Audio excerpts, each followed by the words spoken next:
ಎಲ್ರಿಗೂ ನಮಸ್ಕಾರ. ಹೇಗಿದ್ರಿ? ಹೆಸರೇ ಬಹಳ ಅದ್ಭುತವಾಗಿದೆ. ಕವಿರತ್ನ ಸಾರ್ಥಕ ಸುವರ್ಣ.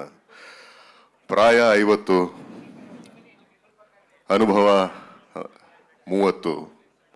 ಅಂದರೆ ನನ್ನ ವಯಸ್ಸಿನ ಆಸ್ಪಾಸು. ನಾನು ಅವ್ರ ಬಗ್ಗೆ ಮಾತಾಡೋಷ್ಟು ಅಥವಾ ಈ ವೇದಿಕೆಯಲ್ಲಿ ಈ ಗಣ್ಯರ ಪಕ್ಕದಲ್ಲಿ ಕೂರೋಷ್ಟು ಅರ್ಹತೆ ಯೋಗ್ಯತೆ ನನಗಿದೆ ಅಂತ ನನಗೆ ಅನಿಸಲ್ಲ ಅಥವಾ ಗೊತ್ತಿಲ್ಲ. ಆದರೂ ಬಹಳ ಸಂಕೋಚದಿಂದ ಪ್ರೀತಿಯಿಂದ ಎರಡೂ ಸೇರಿ ಇಲ್ಲಿ ಕೂತಿದ್ದೆ. ನಿಮ್ಮ ಜೊತೆಗೆ ನಿಮ್ಮ ಮಾತುಗಳನ್ನು ಕೇಳಿ ಧನ್ಯನಾದೆ. 3000 ಹಾಡುಗಳು. 3000 ಹಾಡುಗಳು ಅಂದರೆ ಇದರಲ್ಲಿ ಎಷ್ಟು ಬಗೆಯ ಜಾನ್ರಾಗಳು, ಎಲ್ಲವನ್ನು 3 ದಶಕಗಳಿಂದ ಭರಿತ ಹಲವಾರು ಬಗೆಯ. ಇದರಲ್ಲಿ ವೇದ ಇದೆ, ಇದರಲ್ಲಿ ಖೇದ ಇದೆ, ವೇದ್ಯ ಇದೆ, ಕುಚೋದ್ಯ ಇದೆ. ಆಗಲೇ ಹೇಳಿದ್ರಿ ಜಾಲಿ ಹಾಡು, ಖಾಲಿ ಹಾಡು, ಕೆಲವೊಂದ್ಸಲಿ ಪೋಲಿ ಹಾಡು. ಇದೆಲ್ಲವನ್ನು ಕೊಟ್ಟು ನಮ್ಮ ಕಿವಿಗಳನ್ನು ತಣಿಸಿ, ನಮ್ಮನ್ನು ರಂಜಿಸಿ, ನಮ್ಮ ಜೀವನಕ್ಕೆ ಒಂದಷ್ಟು ಏನಂತೀವಿ ಟೆಂಪ್ಲೇಟ್ ಅನ್ನೋ ಥರ ಸಾಹಿತ್ಯವನ್ನು ಬರೆದಂಥ ಅದ್ಭುತವಾದ ಮಹಾನ್ ಸಾಹಿತ್ಯ ಅಂದರೆ ತಪ್ಪಾಗಲ್ಲ. ಅಂದರೆ ಅವ್ರಿಗೆ ಹೇಳಿದ್ನಲ್ಲ, ಪ್ರಾಯ 50 ವಯಸ್ಸಿನ್ನು ಅಲ್ಲೆಲ್ಲೋ ಸಿಕ್ಕಾಕೊಂಡ್ಬಿಟ್ಟಿದೆ. ತುಂಬ ಹಿಂದೆನೆ ರಾತ್ರಿ 2 ಗಂಟೆಗೆ ಫೋನ್ ಮಾಡಿದ್ರು, ಇನ್ನೂ ಏನೋ ಕೆಲಸ ಮಾಡ್ತಿರ್ತಾರೆ, ಕಂಪೋಸ್ ಮಾಡ್ತಿರ್ತಾರೆ ಅಥವಾ ಯಾವುದೋ ಒಂದು ಹಾಡು ಗೀಸ್ತಾ ಇರ್ತಾರೆ. ಅವರು ಅಷ್ಟು ಅಂದರೆ ಹಿರಿಯರಾದರೂ ಕೂಡ ನನಗೆ ಅವರು ಡಾರ್ಲಿಂಗೆ. ನಾನು ಮಾತಾಡೋದು ಸಂಬೋಧಿಸೋ ಡಾರ್ಲಿಂಗ್ ಅಂತ.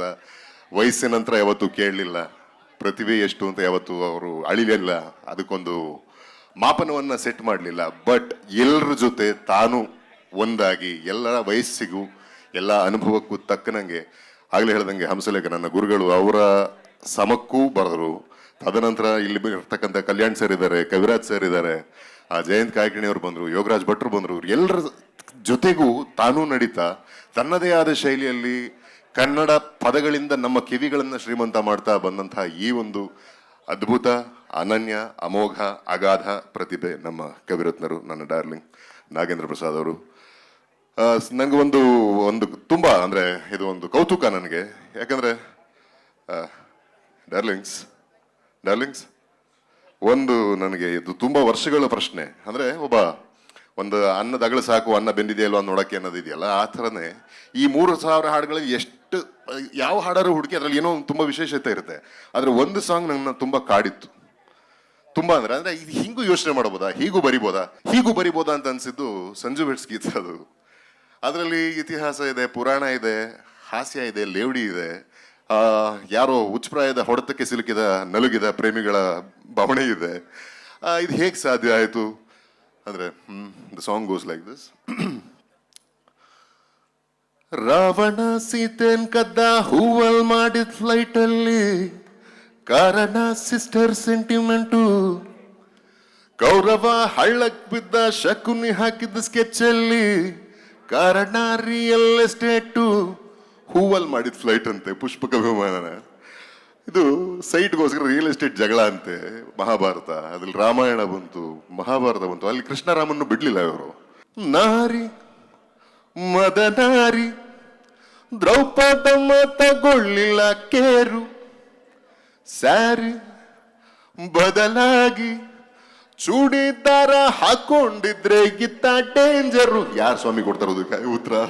ಕೃಷ್ಣ ಎಲ್ರನ್ ಸೇರಿಸಿ ಬ್ಲಡ್ಡು ಶೆಡ್ಡು ನಿಲ್ಸಿ, ಕ್ರಿಕೆಟ್ ಆಟ ಆಡ್ಸಿ ಯಾರೋ ಒಬ್ರನ್ ಗೆಲ್ಸಿ, ಸಂಧಾನ ಮಾಡದೆ ಯುದ್ಧಾನ ಮಾಡಿಸಿದ, ತಲೆನೆ ಓಡಿಸದೆ ತಲೆಗಳ ಎತ್ಸಿದ, ಇಲ್ಲಿ ಬಾಲಲ್ಲಿ ಹೋಗೋದ ಬೇಲೂರ್ಗೂ ತಂದು ಬಿಟ್ಟ, ಮಿಲ್ಟ್ರಿನೇ ಸ್ಕೆಚ್ ತಂದಿಟ್ಟು ಮಿಲ್ಟ್ರಿ ಒಳಗೆ ಸ್ಕೆಚ್ ಹಾಕಿ ಮಿಲ್ಟ್ರಿನೇ ಕರ್ಸಿ ಬಿಟ್ಟ. ಹೆಂಗೆ ಸಾಧ್ಯ ಈ ವಿಡಂಬನೆ?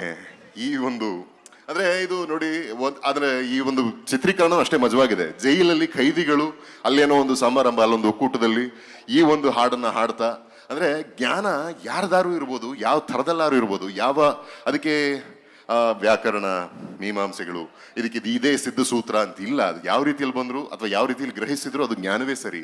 ಅದನ್ನು ಎಕ್ಸ್ಪ್ರೆಸ್ ಮಾಡೋದಕ್ಕೊಂದು ಪದ, ಆ ಪಾತ್ರಗಳ ಪರಿಧಿಯಲ್ಲಿ ಅದನ್ನು ಎಕ್ಸ್ಪ್ರೆಸ್ ಮಾಡೋ ರೀತಿ, ಈ ಅದ್ಭುತನ ಹೆಂಗೆ ಸಾಧ್ಯ? ಹಾಗಾಗಿ ನನಗೆ ಯಾವಾಗಲೂ ನಾಗೇಂದ್ರ ಪ್ರಸಾದ್ ಕೌತುಕಗೊಳಿತಾರೆ. ಇದರಲ್ಲೇ ಮುಂದುವರಿತಾ ಹೇಳ್ತಾರೆ, ಒಬ್ಬ ಲೇಡಿ ಲವ್ ಅಲ್ಲಿ ಬಿದ್ದೆ ಬಿಟ್ಲು ಡುಯೆಟ್ ಹಾಡಿ, ನೋಡಿ ಅಲ್ಲಿ ನೋಡಿ ಕೊಟ್ಟ ಉಂಗ್ರ ಕಳ್ಕೊಂಡಿದ್ದು ಬಲೆ ಟ್ರಾಜಿಡಿ. ಶಾಕುಂತಲೆ ದುಷ್ಯಂತರು ಬಂದು ಹೋದ್ರಲ್ಲಿ ಲಾಲು ಬಾಗಿನೊಳಗೆ ಎಚ್ಚರ ತಪ್ಪೋ ಸಲುಗೆ ಅವಳ ಕೈಲಿ ಪಾಪು ಅವನ ಸೆಲ್ಲು ಆಪು ಅಂತ. ಹೆಂಗೆ ಸರ್ ಈ ಒಂದು ವೈಶಿಷ್ಟ್ಯ? ನಾನು ಬಹಳ ವರ್ಷಗಳಿಂದ ನಾನು ಸಂಗೀತದ ವಿದ್ಯಾರ್ಥಿ, ಅದಕ್ಕಿನ್ನ ಹೇಳ್ಬೇಕಂದ್ರೆ ನಾನು ಒಳ್ಳೆ ಕೇಳುಗ.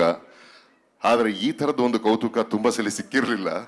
ಇದರಲ್ಲಿ ಅದೇ ದ್ವಾಪರದಿಂದ ನೀವು ತ್ರೇತಾಯುಗದಿಂದ ಮಹಾಭಾರತ ರಾಮಾಯಣದಿಂದ ಶಾಕುಂತಲೆ ದುಷ್ಯಂತನ ತನಕ ಕಡೆಗೆ ಬೆಳಿಗ್ಗೆ ನೈಸಲಿ ಮಧ್ಯಾಹ್ನ ಐಸಲಿ ಈವ್ನಿಂಗು ಕಿಸ್ಸಲ್ಲಿ ಮುಕ್ತಾಯ ಕೇಸಲಿ ತನಕ ತಂದ್ಬಿಟ್ರಿ. ಈ ಒಂದು ವಿದ್ವತ್ತಿಗೆ ಸಾವಿರ ಶರಣು. ಹೀಗೆ ಹೀಗೆ ನೀವು ಸಾಹಿತಿಯಾಗಿ, ಮ್ಯೂಸಿಕ್ ಡೈರೆಕ್ಟರ್ ಆಗಿ, ಒಳ್ಳೆ ರೈಟ್ರು, ಅದ್ಭುತವಾದ ಸ್ಕ್ರೀನ್ ಪ್ಲೇ ರೈಟರ್, ಇದೆಲ್ಲ ನಮಗೆ ಗೊತ್ತಿದೆ. ಆ್ಯಂಡ್ ನಮ್ದೊಂದು ಹಳೆ ಕಮಿಟ್ಮೆಂಟ್ ಒಂದಿದೆ. ಅದು ತುಂಬ ವರ್ಷ ಆಯಿತು ಇವರು ಚಿತ್ರ ನಿರ್ದೇಶನ ಮಾಡಿ ಒಂದು ಸಿನಿಮಾ ಟೇಕ್ ಆಫ್ ಆಗಬೇಕಾಗಿತ್ತು. ಕಾರಣಾಂತರಗಳಿಂದ ಅದು ಆ ಸಮಯದಲ್ಲಿ ಆಗಲಿಲ್ಲ. ಮುಂದೆ ಆಗಬೇಕು. ಯಾಕೆ ಅಂದರೆ ನಿಮ್ಮ ಥರದ ವಿದ್ವತ್ತಿರ್ತಕ್ಕಂಥವ್ರು ಅಂದರೆ ನೀವು ಸುಮ್ಮನೆ ಕೂರಲ್ಲ, ಮಧ್ಯರಾತ್ರಿಲೂ ಏನಾದ್ರು ಮಾಡ್ತಾ ಇರ್ತೀರಿ. ನಿಮ್ಮ ಅನುಭವದಲ್ಲಿ ಒಂದಷ್ಟು ಒಳ್ಳೆ ಸಿನಿಮಾಗಳು ಸಮಾಜಕ್ಕೆ ಕೊಡುಗೆಯಾಗಿ ಬರಬೇಕು ಅಂತ ನಾನು ಆಶಿಸ್ತೀನಿ. ಅದರಲ್ಲಿ ಅವಕಾಶ ಸಿಕ್ಕರೆ ನಾನು ಅಭಿನಯಿಸಬೇಕು ಅಂತಲೂ ಆಶಿಸ್ತೀನಿ. ನಮ್ಮನ್ನು ಇಷ್ಟು ರಂಜಿಸಿದ್ದಕ್ಕೆ, ಈ ಥರದ ವಿಷಯಗಳನ್ನ ಇಷ್ಟು ಸರಳವಾದ ಭಾಷೆಯಲ್ಲಿ ಎಲ್ಲರಿಗೂ ತಲುಪಿಸಿದ್ದಕ್ಕೆ ಲವ್ ಯು ಸೋ ಮಚ್.